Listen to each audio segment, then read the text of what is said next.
Amir Perets taught self-defense to the Israeli military and has over 20 years of martial arts training. Special Forces trainer Amir Perets. Amir has been around fighters in all organizations. And we have Amir, who has over 20 years of martial arts experience, 3 years in the Israeli military, and has been teaching self-defense for over 15 years. He believes that if someone has no choice but to fight back, the best defense is a good offense. And I've heard more about Krav Maga, honestly, since I've met you. And I'm giving you all the credit. Amir Perets joins us once again, who formerly trained the Israeli Defense Force. Some basic principles can make the difference between life and death. You can see him now on the National Geographic Channel, as we will. We'll compare the awareness levels of a self-defense expert to those of an average Joe. Naturally is to pay more attention to your surroundings, meaning where you are, who is around you. I must stress not to confuse being alert with being alarmed. It's not that I'm paranoid and I'm looking for attacks. No, I'm just more aware of where I am. For Amir, awareness is second nature. Now, Amir's trained eye will be put to the test. As I walk through, I may prevent a situation just by seeing few steps ahead. Amir's eyes sweep back and forth in an organized pattern. I add the element of deterrence. I don't seem like a victim. If a potential threat do come up, I know how to react faster and better because I was able to spot it a fraction of a second earlier.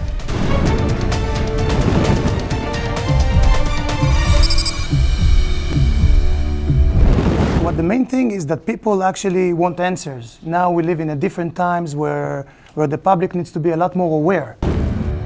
The difference between what John and Amir saw is striking. The eye-tracking software reveals that John glanced at his subjects, but he paid more attention to obstacles in his way. Amir's perception was radically different. He scanned each subject thoroughly, looking for small details that would indicate a threat level.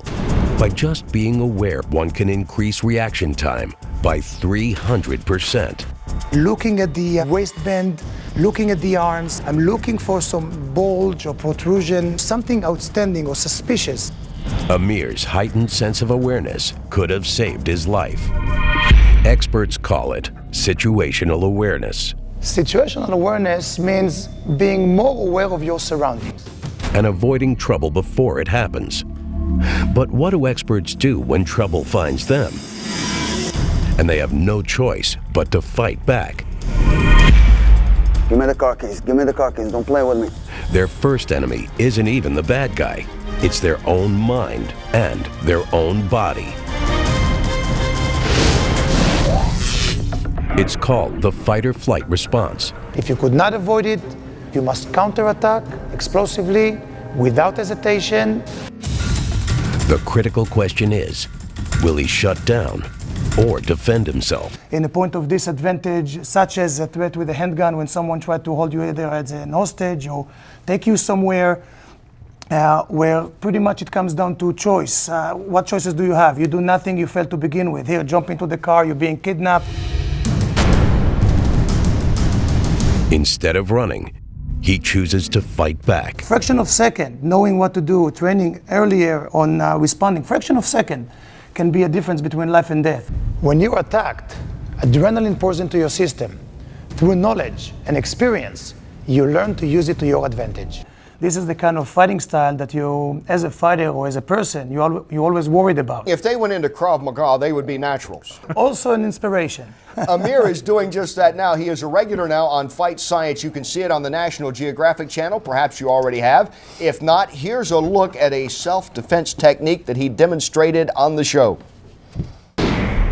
Okay, everyone, we're going to show a defense against a threat with a gun to my back. The set turns into a hot range now. I was lucky to participate in this show where we have such a bigger stage to pass a message to people that even though those are very dangerous situations, there are things you can do. Move. Stay down, on your stomach. He took control of the situation. But how did he do it? Look away from me. Slow motion reveals the secret behind Amir's incredible takedown. First, he decides which hand his attacker is using to hold the gun and turns inward, taking his body out of the line of fire. This allows him to control the arm holding the gun. Amir then seizes the weapon and uses the gun itself as leverage against the attacker's wrist and trigger finger. Amir's expertise even allows him to reverse the gun and use it himself. For the average person, the goal is to wrench the gun free and get away fast. The entire exchange takes under 5 seconds. That's how we met. He had a pellet gun and he told me to shoot him when I saw him move. And everybody, the whole class stopped and started laughing. He said, "You really want to do this?" But there was no way I could do it. Yeah, he got it the whole time. And the worst part is he's got your gun pointing at you. You know, so, and it goes really that fast. You can fight it, you're not going to stop it. I'm never impressed with things like that, but yeah, it's quite amazing. It's a common attack scenario and one of the most terrifying. Out of nowhere, a gun to the back. When the attacker has a gun, it's a very dangerous situation. You should only fight back when you have no choice, and you must know there are things you can do. Weak points are areas on the body that no one can make stronger. But once they know where to hit, can an average human, like Fight Science lead scientist Dr. Cindy Burr, actually incapacitate an attacker? Bren is a very strong guy. If I'll try to stop him from moving forward and I put my hand on his chest, Bren, move forward, don't let me stop you, don't let me stop you. See, I cannot stop him. But let's see if I can stop him with my index finger, just one finger, right? Let's see if it works. Here we go, walk forward. No chance. It really is possible to stop someone, even a powerful man, with a single finger. Tried to do that. Try it. You gonna try? You okay with this, Bren? Go ahead. Okay, so just right here? Just 45 push degrees back? upwards. 45 degrees up. That's correct. Okay. Very good. How cool is that? That's amazing, because I mean, he's a big guy. I wouldn't think I'd be able to hold him back at all.